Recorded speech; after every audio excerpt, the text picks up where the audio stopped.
Manela. Começo por agradecer à FEMPROF o convite que me foi dirigido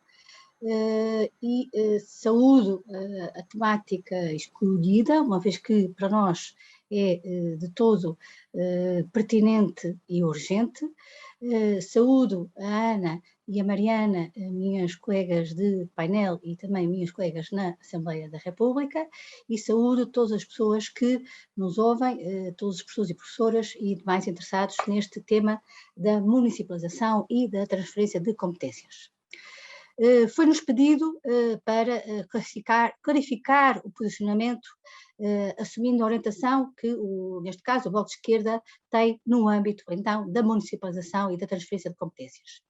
Vou partilhar convosco um conjunto de reflexões e de análises que eu depois espero que sejam suficientes para suscitar o debate. Desde logo começo por dizer que o Bloco de Esquerda é a favor da descentralização, a qual tem de ser inserida num amplo debate e vertida num preceito constitucional ainda por cumprir, que é o da regionalização.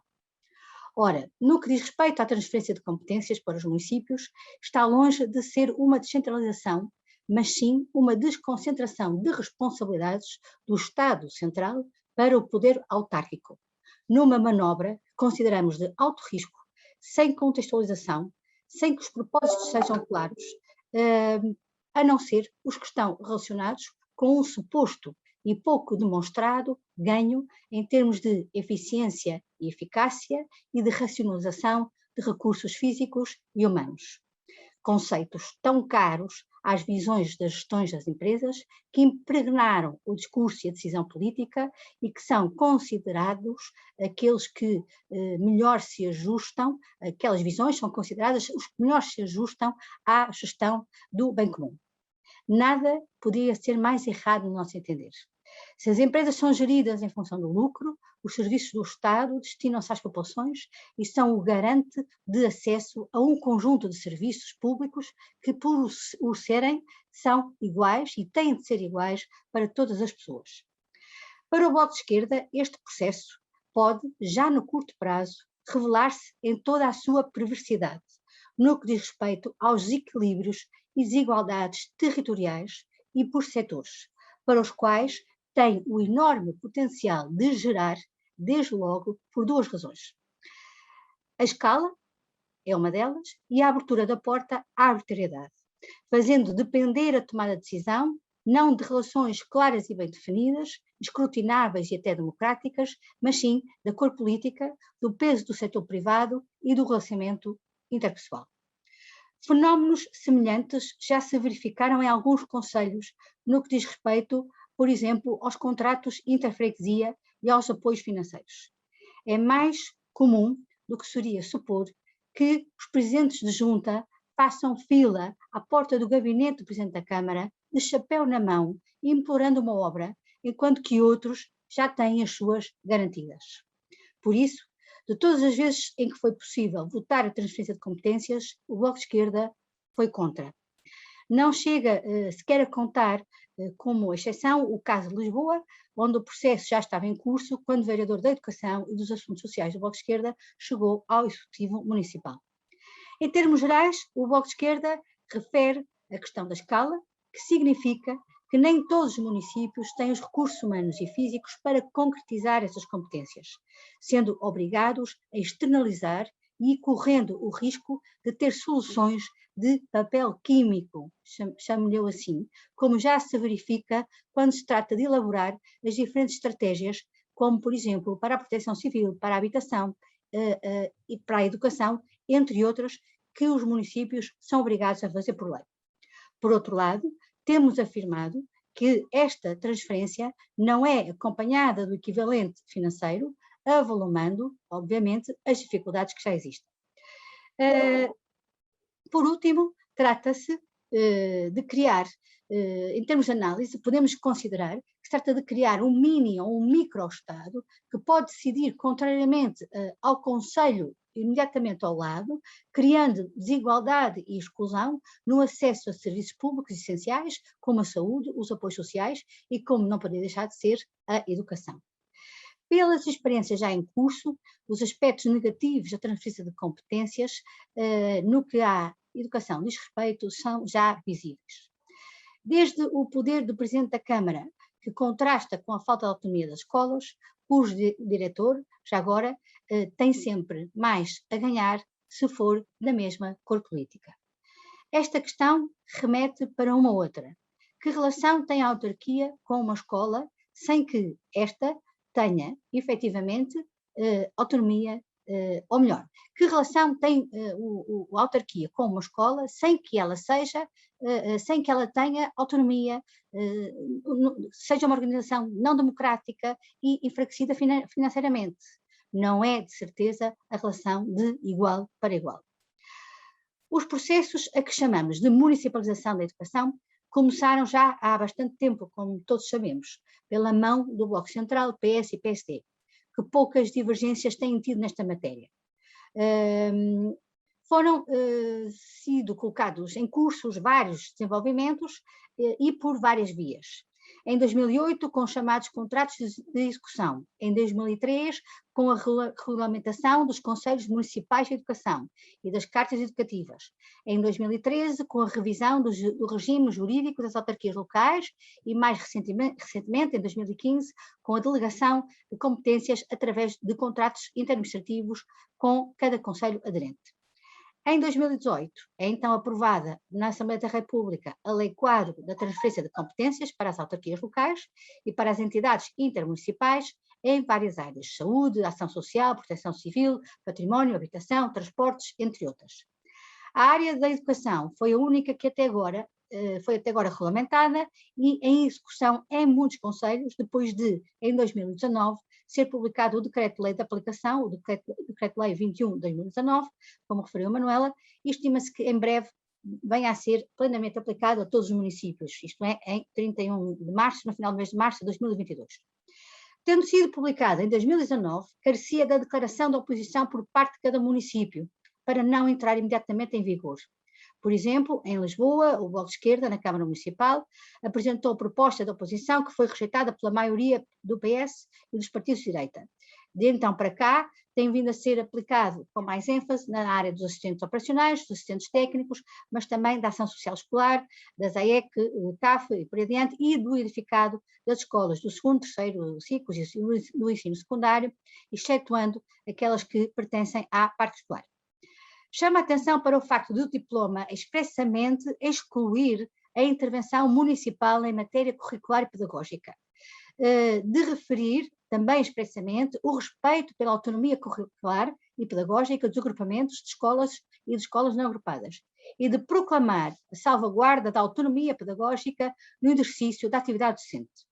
Mas, no entanto, há já municípios a tentar impor o seu projeto pedagógico municipal a todos os agrupamentos de escolas não agrupadas do concelho.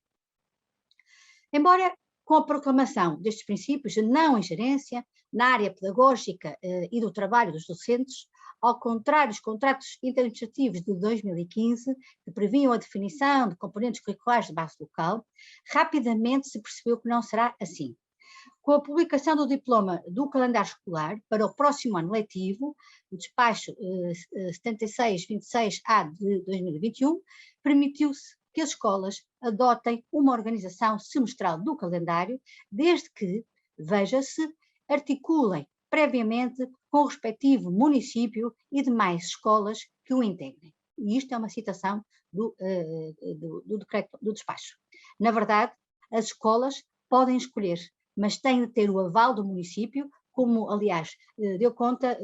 o vereador Manuel Grilo, do Bloco de Esquerda, numa recente intervenção pública e cuja experiência tem sido partilhada também comigo e serve também de inspiração a esta intervenção. Entretanto, muitas direções manifestaram satisfação pela colocação de assistentes operacionais e de assistentes técnicos, algo que o Ministério não fazia ou fazia com números muito reduzidos e claramente insatisfatórios, mas sinalizaram de imediato a perda de autonomia em matéria financeira.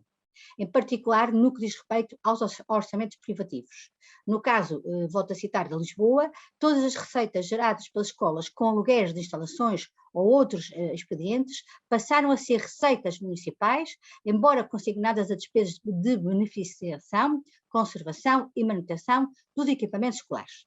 Para já, terão de ser entregues ao município e depois se verá como se irá operar essa consignação. Perceberam, assim, as direções que a pouca autonomia em matéria de fundos que ainda tinham virá a ser perdida. Outra área em que, apesar dos diplomas e das suas contradições, vem cimentando a intervenção das autarquias nas escolas é o da chamada escola a tempo inteiro, em que as autarquias têm vindo a impor modelos de apoio às famílias e de atividades de enriquecimento curricular que desestruturam os horários das escolas, neste caso no primeiro ciclo, com horários que intercalam atividades de enriquecimento curricular e atividade letiva ao longo do dia, em nome da tal racionalização dos recursos humanos. Traçado o quadro geral da chamada descentralização de competências da educação para as autarquias e entidades supramunicipais, em que se vislumbram reações contraditórias de apoio ou conformismo por um lado, de desagrado e resistência por outro, o que é que defende o Bloco de Esquerda nesta área? Em primeiro lugar, a luta pela autonomia pedagógica das escolas, de respeito pelos saberes profissionais dos professores e de restantes técnicos e assistentes de ação educativa e das suas decisões nesta área, denunciando e lutando contra as previsíveis ingerências dos municípios nestas áreas. O empoderamento das escolas, passando pela capacidade de apresentar propostas, de tomar posição e que essa posição seja audível em áreas em que esteja em causa a qualidade da educação ou daquilo que se ensina e se aprende, e ainda de articular as posições de cada escola com outras, isto é, de criar redes de escolas baseadas em posições comuns e na cooperação entre escolas para enfrentar o poder autárquico sempre que isso se torne necessário. Em segundo lugar, a exigência de transparência, muito importante, a exigência de transparência na construção de decisões que irão implicar as escolas, reservando espaços de audição dos professores e de outros profissionais das escolas na construção de decisões que irão afetar as comunidades educativas, desde logo na construção das cartas educativas. Achamos, como já tive a oportunidade de dizer, que deve haver articulação, sim, município, escolas, região, Estado Central, mas numa relação de forças que seja muito mais equilibrada. O que nos reserva nos próximos tempos já serve para termos uma ideia do que pode vir a acontecer. Ou melhor dizendo, sobre o que serão os próximos tempos, podemos já ter uma ideia do que poderá ser. Veja-se, por exemplo, o que está a acontecer com os auxiliares de ação educativa, com os técnicos especiais, com as AECs, com as obras de manutenção dos edifícios escolares e com a discrepância no que diz respeito a modelos de atuação. Veja-se a disparidade de respostas durante a pandemia, a questão das refeições escolares. Alguns agrupamentos encerraram as cantinas, alguns municípios não se responsabilizaram pela distribuição das refeições escolares, quando os alunos do escalão A e escalão B a elas tinham direito, e não houve a preocupação em muitos municípios de fazer este trabalho de articulação entre os agrupamentos, as câmaras municipais e as assembleias e as juntas de freguesia. Veja-se também a questão dos transportes escolares, que, na sua generalidade, consignados ao setor privado, com o encerramento das escolas, fecharam e significaram a supressão de um serviço que, além de ser transporte escolar, servia também populações que precisaram de continuar a deslocar-se durante a pandemia porque estavam a trabalhar na linha da frente, desde os profissionais da saúde, aos profissionais da limpeza, às pessoas da segurança, entre outros. Veja-se também o crescimento e a valorização da CCDR e da SIM, órgãos não eleitos e que escamoteiam a necessidade de uma regionalização permanentemente adiada e que não resolvem os problemas. Mais uma vez, a questão dos transportes, sobretudo quando se trata de transportes entre comunidades intermunicipais, na altura da pandemia, foi um problema grave. Veja-se também o caso dos mega-agrupamentos, sem que haja, por um lado, o empoderamento das escolas, que é o motivo também deste debate, nomeadamente através da autonomia sempre adiada, seja pedagógica, seja financeira, para não falar da gestão democrática, em vez da gestão unipessoal, mais comprometida, necessariamente, e salvo poucas exceções, com o poder autárquico. Está, no entender do Bloco de Esquerda, em curso uma reconfiguração do Estado, uma verdadeira reforma da qual sairão muitos efeitos perversos e que depois serão difíceis de reverter. Para a escola será mais uma de muitas reformas que se sobrepõem,